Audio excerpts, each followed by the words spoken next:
Hi hello welcome back to my channel. So இன்றைக்கி வீடியோஸில் என்ன பார்க்க போகிறேன்னா, கர்ப்ப காலத்தில் ஹீமோக்ளோபின் கம்மியான என்ன பிரச்சனை வரும்னு தான் பார்க்க போகிறோம். ஸோ ஃபர்ஸ்ட் ஆஃப் ஆல் இந்த ஹீமோக்ளோபின்னா என்னான்னு தெரிஞ்சுப்போம். ஏன்னா நிறைய பெண்களுக்கு ஹீமோக்ளோபின்னால என்னான்னு தெரியாது. நம்ம ரத்தத்தில் இருக்க சிகப்பணு பேர் தான் ஹீமோக்ளோபின்னு சொல்லுவாங்க. ஸோ நம்ம ரத்தத்தில் அந்த சிகப்பணு எந்த அளவுக்கு அதிகமாக இருக்கோ அப்போ தான் நம்ம பேபிக்கு தேவையான ஊட்டச்சத்து அனைத்துமே அது கொடுக்கும். ஏன்னா அந்த சிகப்பணுலேருந்து தான் ஆக்சிஜன் நம்ம பேபிக்கு போகுது. அதோட தேவைகள் எல்லாமே பூர்த்தி செய்கிறது இந்த ஹீமோக்ளோபின் மட்டும்தான். நம்ம சேனலை சப்ஸ்கிரைப் பண்ணாமையே 43% பார்த்துட்ருக்கீங்க. தயவுசெய்து சப்ஸ்கிரைப் பண்ணி பாருங்கள். அப்போ தான் நம்ம போகிற வீடியோ உங்களுக்கு உடனுக்குடன் நோட்டிஃபை ஆகும். கண்டிப்பாக சேனலில் உங்களுக்கு ரொம்ப யூஸ்ஃபுல்லான வீடியோஸ் மட்டும்தான் வரும். அன்னெசசரி அந்த வீடியோஸும் உங்களுக்கு வராது. அதனால் சேனலை கைண்ட்லி ரிக்வெஸ்ட் சப்ஸ்கிரைப் பண்ணி வச்சுக்கோங்க. ஸோ நம்ம போகிற வீடியோவில் உங்களுக்கு ஏதாச்சும் டிஃபால்ட்டாக இருந்தால் கண்டிப்பாக நீங்கள் கமெண்ட்ஸில் பண்ணலாம். நான் உங்களுக்கு உடனடியாக ரிப்ளை பண்ணுவேன். அது நமக்கு எப்போ ஹீமோக்ளோபின் அதிகமாகும் இல்லை குறைன்னு சொல்லிட்டு தான் இந்த வீடியோ ஃபுல்லாக பார்க்க போகிறோம். வாங்க வீடியோக்குள்ளே போகலாம்.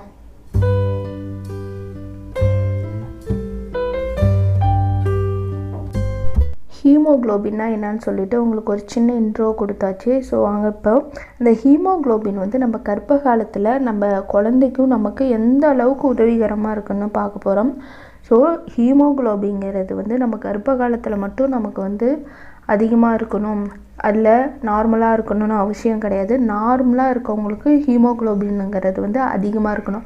ஐ மீன் சிகப்பணுங்கிறது கரெக்டான லெவலில் இல்லைன்னா இந்த நோய் எதிர்ப்பு தன்மை நிறைய சீக்கிரம் சிக்காகிறது, இது மாதிரி நிறைய பிரச்சனைகள் அவங்களுக்கு வரும். ஸோ இப்போ கர்ப்ப காலத்தில் நமக்கு ஹீமோக்ளோபின் குறைஞ்சா நம்ம குழந்தைக்கு என்னென்ன பிரச்சனை வரும்.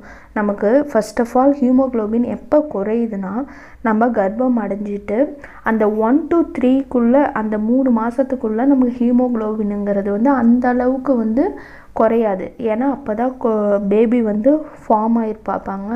ஃபார்ம் ஆகி கொஞ்சம் க்ரோத் ஆகிட்டுருப்பாங்க. அப்போ அதுக்கு லிமிட்டெடு ஃபுட்டு தான், அதற்கு தேவையான சத்து தான் அதை எடுத்துக்கிட்டு இருக்கோம்.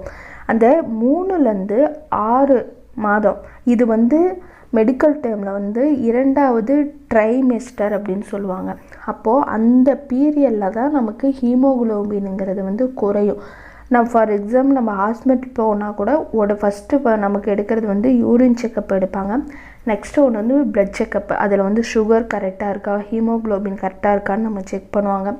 செக் பண்ணிவிட்டு அதுக்கு நம்ம சரியாக இல்லை, நமக்கு ஹீமோக்ளோபின் சரியாக இல்லைன்னா அவங்க டேப்லெட் கொடுப்பாங்க. ஸோ இது ஹீமோக்ளோபின் நமக்கு எதனால் குறையுதுன்னா நம்ம எடுத்துக்கிற உணவு சரிவர நம்ம எடுத்துக்கல, இல்லை நம்ம குழந்தைக்கு போதுமான சத்து போய் சேரலை அப்படின்னா நமக்கு அந்த ஹீமோக்ளோபினுங்கிறது கம்மியாக இருக்குது. ஃபஸ்ட்டு நமக்கு அந்த ஹீமோக்ளோபின் 1 to 3 மந்தில் அந்த பிளட் செக்கப் எடுக்கும்போது நமக்கு எந்த அளவுக்கு ரேஞ்சில் இருக்குன்னா 11 கிராமில் நமக்கு ஹீமோக்ளோபின் இருந்தால் நம்ம உடம்பு நார்மலாக இருக்குது. நம்ம குழந்தைக்கு எந்த ஒரு அஃபெக்ட் எதுவுமே கிடையாது. அதே இந்த 2வது ட்ரைமெஸ்டர் 3 to 6 இந்த மாதத்தில் நமக்கு அட்லீஸ்ட் 10.5 கிராம் ஆச்சும், அந்த 11 கிராம்லேருந்து கொஞ்சம் குறைஞ்சி ஒரு 10.9 இருந்தாலும் நம்ம குழந்தைக்கோ இல்லை நமக்கோ எந்த ஒரு பிரச்சனையுமே இல்லை. அப்படி இன்கேஸ் இந்த ஹீமோக்ளோபின் குறைஞ்சிதுன்னா நமக்கு பிபி அதிகமாகும், சுகர் வர்றதுக்கான வாய்ப்புகள் இருக்குது. இது மாதிரி சில பிரச்சனை வந்தால் நம்ம வயிற்றில் இருக்கிற குழந்தை ஹெல்த்தாக இருக்க வாய்ப்பு இல்லை. ஏன் இந்த ஹீமோக்ளோபின் நம்ம நார்மலாகவே மெயின்டைன் பண்ணிட்டு வரணும், என்ன அவசியம்னு பார்த்தீங்கன்னா, ஏன்னா அந்த ஹீமோக்ளோபின் மூலமாக தான், அந்த சிகப்பணு மூலமாக தான் நம்ம குழந்தைக்கு தேவையான ஆக்சிஜன் கிடைக்கும். அப்போது நம்ம சுவாசிக்கிற காற்று ஃபஸ்ட்டு கரெக்டாக அதுக்கு சென்றடைஞ்சால் தானே அதுக்கு தேவையான உறுப்புகள் எல்லாமே ஆரோக்கியமாக இருக்கும். அதுக்கு போகிற உணவு செரிமானமாகும். அதுக்கு ரொட்டீனாக நம்ம பாருங்கள் 6 மாதம் டு அந்த 9 மாதம் வரைக்கும் அது நம்ம வயிற்றில் கிக் பண்ணுறதுன்னா நமக்கு நல்லாவே ஃபீல் ஆகும். அப்போ அதை ஆக்டிவாக இருக்கிறதுக்கு தேவையான உணவு நம்ம எடுத்துக்கிறோம். ஆனால் அதுக்கு தேவையான சத்து போகுதாங்கிறது தான் அந்த ஹீமோக்ளோபின். அப்போ அது ஆக்டிவாக இருக்குன்னா நம்ம பாருங்கள் நம்மளை கிக் பண்ணிகிட்டே இருப்பாங்க. நிறையா அந்த மாசமாக இருக்கிற பெண்களுக்கு வந்து குழந்தை வந்து உள்ளார புழக்காட்டம் இருக்கான்னு சொல்லிட்டு நம்ம வீட்லேயும் சரி அம்மா இது மாதிரிலாம் கேட்பாங்க. அப்போ வந்து சில பெண்கள்லாம் சொல்லுவாங்க, இருக்குமா எனக்கு நல்லா தெரியுதுன்னு. சில பேருக்கு வந்து அந்த புழக்காட்டமே தெரியாது. இன்கேஸ் டாக்டரே கேட்கும் போது கூட இல்லைங்க அது மாதிரிலாம் ஒன்றும் இல்லை, அப்போ குழந்தைக்கு தேவையான ஊட்டச்சத்து நம்ம கொடுக்கலன்னு தான் அர்த்தம். அப்போது நம்ம வந்து ஹாஸ்பிட்டல் போகும்போது நமக்கு வந்து கால்சியம் அயன் டேப்லெட் தருவாங்க. இந்த கால்சியம்னா என்ன, இரும்பு சத்து மாத்திரை. ஸோ இந்த இரும்பு சத்து மாத்திரை, இந்த ஹீமோக்ளோபின், இது இரும்பு சத்துலேருந்து இதெல்லாம் ஃபுல்லாக இன்க்ரீஸ் ஆகி நல்லா நார்மலாக நம்ம உடம்புல இருக்கப்போ நம்ம குழந்தைக்கு தேவையான அளவு வந்து ஹீமோக்ளோபின் இருக்கும். இன்கேஸ் நம்ம உடம்புல வந்து நம்ம டேப்லெட் எதுவுமே எடுத்துக்கோன்னா நம்ம ஃபுட்டிலே வந்து ஹீமோக்ளோபினை வந்து மெயின்டைன் பண்ணிட்டு வரோம். அப்படி இருக்கும்போது ஐயோ நம்ம சாப்பாடு மட்டும்தானே சாப்பிட்றோம். ஒருத்தர் கன்சிடர் பண்ணுவாங்க, இப்போ நம்ம பக்கத்து வீட்டுக்காரங்களோ நம்ம ஃப்ரெண்ட்ஸோ இது மாதிரி நீ அயன் டேப்லெட் எடுக்கிறியா இல்லை கால்சியம் டேப்லெட் எடுக்கிறியா, இல்லைப்பா நான் இதெல்லாம் எதுவுமே எடுக்கிறது இல்லை அப்படின்னு சொல்லிட்டு சொன்னால், ஐயோ நீ எடுக்கிறது இல்லையா அப்போ எப்படி குழந்தைக்கு சத்து போகும்னு சொல்லிட்டு நாம்பளாக ஒரு டிசைட் பண்ணி நாம் போய் இங்கே மருந்து கடையில் வாங்குறதும் டாக்டரோட சஜஷன் இல்லாமல் நம்ம அந்த டேப்லெட் எடுக்கிறது ரொம்ப தப்பு. ஏன்னா எதுவுமே அளவுக்கு மீறினா அமிர்தமும் நஞ்சு. நம்ம உடம்புக்கு போதுமான அளவு ஹீமோக்ளோபின் இருந்தால் அது நமக்கு நல்லது.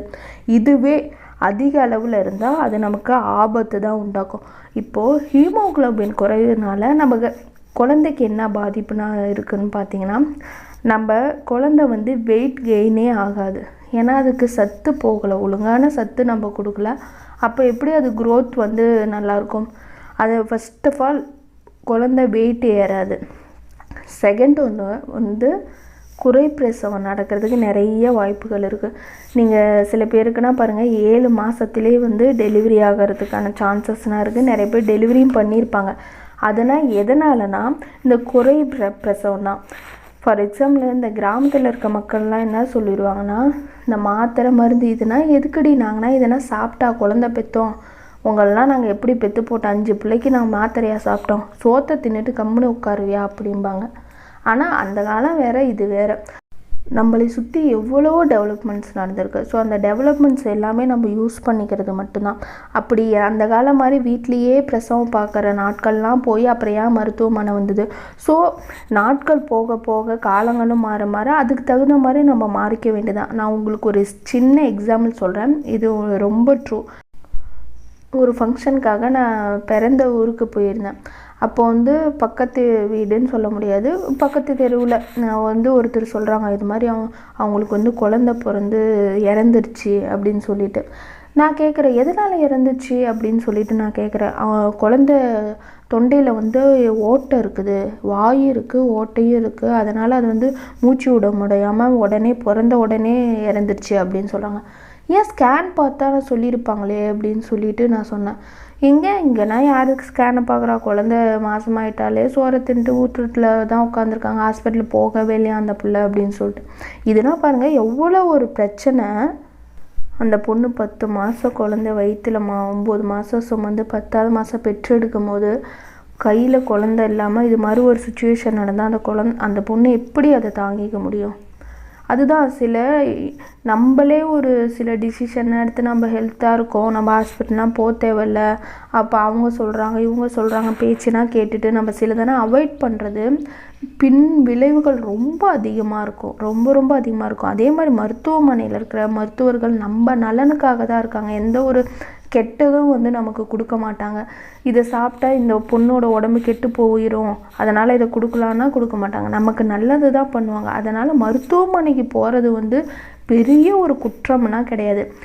சிட்டி சைடில் இருக்க மக்கள்லாம் பெருமளவு எல்லாமே நீங்கள் ஃபாலோ பண்ணுறீங்க. இந்த கொஞ்சம் கிராமத்தில் இருக்கவங்கன்னா, கொஞ்சம் ரூரல் ஏரியாவில் இருக்கவங்கன்னா அதனால் இன்னமும் ஃபாலோ பண்ணுறதுக்கு வரலை. ஏன்னா அங்கே இருக்கிற ஃபெசிலிட்டிஸு மேபி அவங்களே போய் பார்க்குறதுக்கு போனாலும் அந்த ஹாஸ்பிட்டலில் வந்து ஒரு ஸ்கேனிங் சிஸ்டம் இருக்கா என்னன்னு தெரியல. அது மாதிரி இவங்க மாதமாக ஆயிடுச்சு நல்லாயிருக்கும், அக்கம் பக்கம் பெரியவங்கன்னா சொல்கிறத கேட்டு நல்லா சாப்பிட்டு ரெஸ்ட்டாக இருக்கும் போது இவங்க அப்படி தான் 9 மாதம் வரைக்கும் அந்த குழந்தைய வயிற்றில் சுமந்துருக்காங்க. ஆனால் பிறந்த உடனே இது மாதிரி ஒரு துளாய் இருந்து அந்த குழந்தை இறந்துருக்கு. அப்போ இது வந்து யார் மேலே ஃபால்ட்டு அப்படின்னு எப்படி எதுவுமே கன்சிடரே பண்ண முடியல. ரொம்ப அன்றைக்கி அவங்க சொல்லிவிட்டு ஃபீல் பண்ணாங்க. எனக்கு ரொம்ப கஷ்டமாக போச்சு மனசு கேட்கும்போது. ஏன்னா ஒரு குழந்தைக்காக தான் நம்ம எவ்வளவோ ட்ரை பண்ணுறோம், எவ்வளவோ வேண்டுதல், எவ்வளவோ கஷ்டம், எல்லா வலியுமே தாங்கிக்கிறோம். அந்த 9 மாதம் அந்த குழந்தைக்காக அந்த பொண்ணு என்னென்ன வலி தாங்கியிருப்பாங்க, என்ன சாப்பிட்ருப்பாங்க, எப்படின்னா ஸ்பெண்ட் பண்ணியிருப்பாங்க. இது மாதிரினா யோசிக்கும் போது எனக்கு ரொம்ப மனசு அன்றைக்கி வருத்தமாக போச்சு. அதனால தான் நம்ம கர்ப்பமடைஞ்ச 45ஆவது நாளே போய் ஹாஸ்பிட்டலில் பார்க்குறது நமக்கு நல்லது. ஏன்னா ப்ளட்டு ஹீமோகுளோபின் நல்லா இருக்கா, தைராய்டு அதிகமாக இருக்கா, இது சுகர் இருக்கா, பிபி இருக்கா, அதெல்லாம் செக் பண்ணி நம்ம உடம்பு வச்சுக்கிறது ரொம்ப நல்லது. அப்படி நம்ம இருந்தோம்னா நம்ம குழந்தையும் ரொம்ப ஆரோக்கியமாக பிறக்கும். ஸோ இந்த ஹீமோகுளோபின்னா என்ன, இதனால் இது குறைஞ்சா என்ன பிரச்சனை வரும் அப்படிங்கிறத வந்து இந்த வீடியோவில் வந்து டீப்பாக சொல்லியிருக்கேன். இதில் உங்களுக்கு ஏதாச்சும் டவுட் இருந்தால் கண்டிப்பாக கமெண்ட் பண்ணுங்கள், நான் உங்களுக்கு ரிப்ளை பண்ணுறேன். இந்த வீடியோவில் ஒரு எக்ஸாம்பிள் சொன்ன மாதிரி அந்த பொண்ணு மாதிரி நம்ம யாரும் கேர்லெஸ்ஸாக இருக்க தேவையில்லை, இருக்கவும் வேணாம். யார் என்ன சொன்னாலும் உங்களுக்கு என்ன தோணுதோ கரெக்டாக ஃபாலோ பண்ணுங்கள். என்ன சாப்பிட்ணுன்னு தோணுதோ செய்யுங்க. அதனால் சுகர், பிபினா அதிகமாக ஸ்வீட் இதனாலலாம் எதுவுமே இல்லை. நல்லா ஃபுட்டு சாப்பிட்டு உடம்பு நல்லா பார்த்துக்கோங்க. அப்போ தான் நம்ம வயிற்றில் இருக்கிற பேபி நல்லாயிருக்கும். சரி, இந்த வீடியோவை லைக் பண்ணுங்கள், ஷேர் பண்ணுங்கள், கமெண்ட் பண்ணுங்கள். நம்ம சேனலை சப்ஸ்கிரைப் பண்ணி வச்சுக்கோங்க. அந்த வீடியோ வாட்ச் பண்ணதுக்கு தேங்க்யூ.